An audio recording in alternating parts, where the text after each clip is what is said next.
So when I started this channel, I said at the start that I couldn't always guarantee it would be the most entertaining or the best production values or even the most useful golf content on YouTube. But what I did say is that it would always be 100% honest. So if I tried something and I thought it was great, I'd tell you. But equally, if I tried something, be it a piece of equipment or a practice drill or whatever, and I thought it wasn't very good, I would tell you that. And I'm glad that I said that, because I'm about to unload a double-barreled shotgun of frustration at Cleveland Golf. Excuse me for a while I'm wide-eyed and I'm so damn caught in the middle.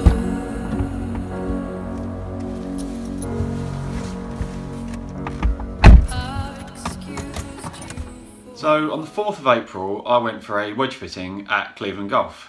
Here's a clip I recorded that morning. Also, watch out for the bizarre moment where I appear to say fisting instead of fitting. Good one. Right, going for a wedge fitting today at Studley Wood Golf Club, which is one of the Cleveland fitting centres. My wedges, I love them, but they're about 3 years old, so they're pretty worn out, need replacing. I wasn't fitted for the ones I've got now. They were just standard kind of, well, what I could get at the time basically. So be interesting to see what they recommend. I'm not going to show you my journey down there because we all know what roads look like, so I'll see you when I get there. So yeah, after recording that, I headed off down to Oxfordshire to go and visit Cleveland. It's about a 2-hour drive. Well, that was a bit of a journey. And then things start to take a turn for the worst. There's been an incident, the tripod snapped. So yeah, my tripod broke, which meant I wasn't able to record any of the fitting. Not really a huge problem. But the fitting itself, I'd give it a 6 or 7 out of 10. I mean, it's okay, but the best way to describe it is if I went to like a local golf club to me that just happened to stock Cleveland stuff and they did a bit of a fitting, that's about the kind of quality of fitting I'd have expected. Whereas having gone down to one of Cleveland's 2 national fitting centres, they're kind of centres of excellence, whatever they call them, I would have expected more. Now don't get me wrong, the guy who was doing the fitting, he obviously knew his stuff, but they didn't have everything there, so the sort of loft and bounce combination, for example, of what I was being fitted into, they didn't actually have, so I wasn't able to test it. But even with the shaft lengths, I'm 6'3", so I tend to be fitted into irons that are a bit longer than standard, but they basically just had a really long shaft, and then I had to kind of grip down it a bit to get to a length where it would be a bit longer than standard, but not as long as this huge shaft that they were giving me. Now most of you will probably know that if you're gripping down something and there's a lot left on top, that feels a bit unnatural. It certainly doesn't feel the same as if you were just holding a shaft that was the right length. I'm not sure I can keep talking about really long shafts and shaft lengths for much longer without this video taking a bit of a weird turn, so I'm going to move on. And the only piece of technology that was used during the fitting was this little wedge analyzer thing, which you clip onto the shaft, you hit one shot, and then it tells you whether your angle of attack is shallow, kind of in the middle, or steep.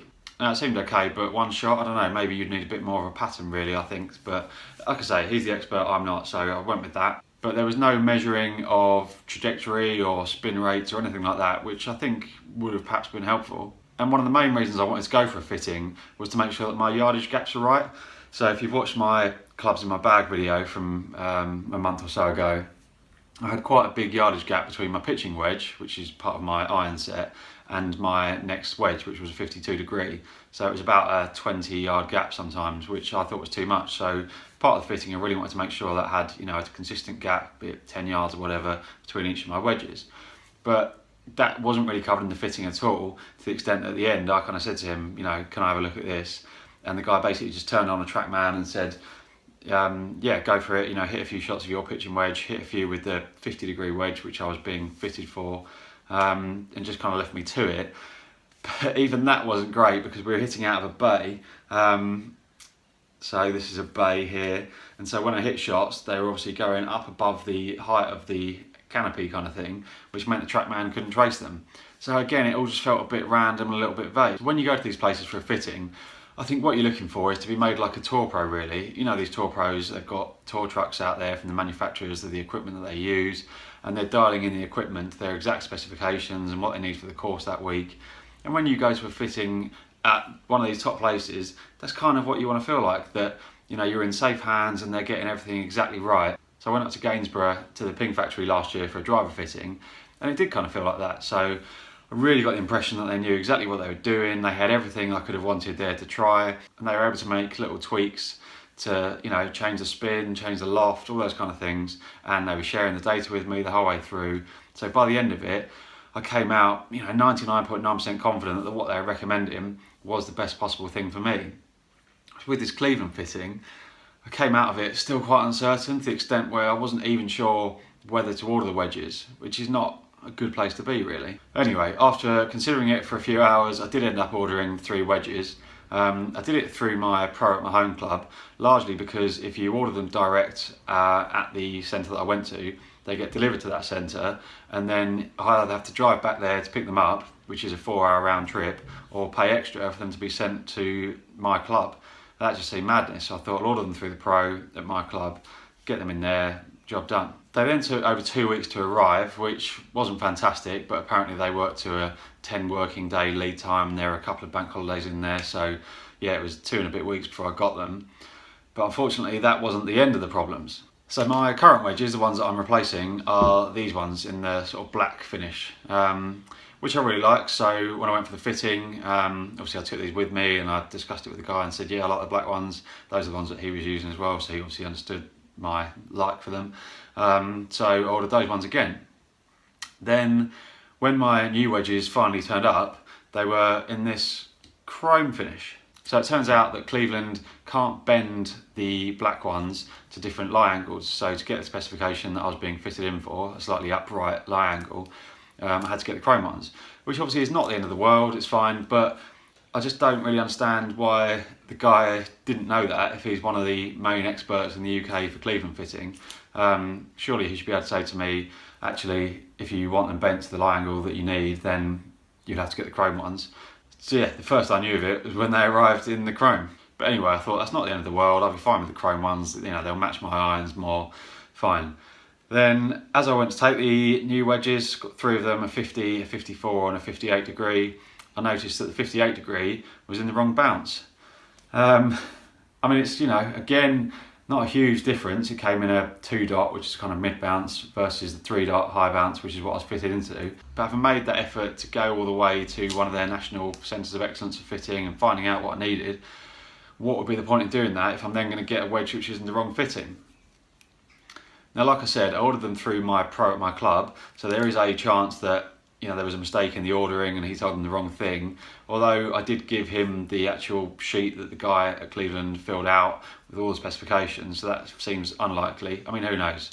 Yeah, so that one has to go back. It's the 12th of May today. It's 5 and a bit weeks since I had the fitting, and I've still got my old wedges in the bag because I'm still waiting for that one to be replaced with, you know, the right specification. It doesn't make any sense for me to have 2 of the new ones and 1 of the old ones, because the new ones are longer, they're different finish, different lie angle, you know, totally different. I think I'd be worse off having 2 new ones and 1 old versus just having the old ones at the moment.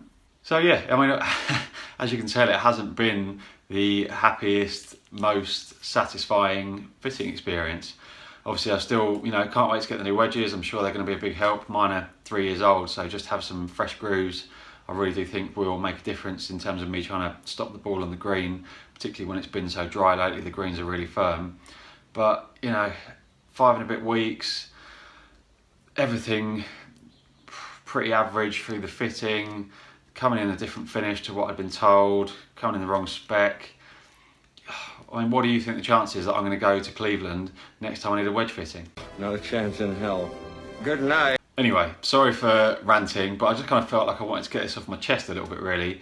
And also, you know, I've gone through this experience which hasn't been that great, and I'm sure loads of people go to Cleveland for fitting and it all goes perfectly and they don't have any of these problems. So I'm not saying nobody buy Cleveland wedges, but I just think it would be disingenuous, really, of me, you know, doing this whole golf YouTube thing, to not share stuff like this when things go wrong. Let me know, have you had any particularly good or bad fitting experiences? I would like to know. And when I do finally get all of the new wedges, the first thing I'm going to do is a comparison against my old ones to see what is the kind of difference in terms of spin rate and trajectory. I saw this video a few weeks ago that Vokey released, saying that once wedges have been used for, I think it was 75 rounds, I could be wrong, I'll have a look before I do the video. Yeah, once wedges have been used for 75 rounds, the grooves are knackered basically, so the ball won't stop anywhere near as quickly. Now, my wedges have been used for a lot more than 75 rounds, so it'll be interesting to see how they compare. I'll do that on GT2 and out on the course. So I'll hopefully get that up in the next week or two, all depending on if I ever get my final wedge from Cleveland. But yeah, until then, thanks for watching. Please subscribe if you haven't already. It's that little red button down there. I do appreciate all your support and comments and subscriptions, and I'll see you next time. That isn't really how you shoot a shotgun, is it? Don't know.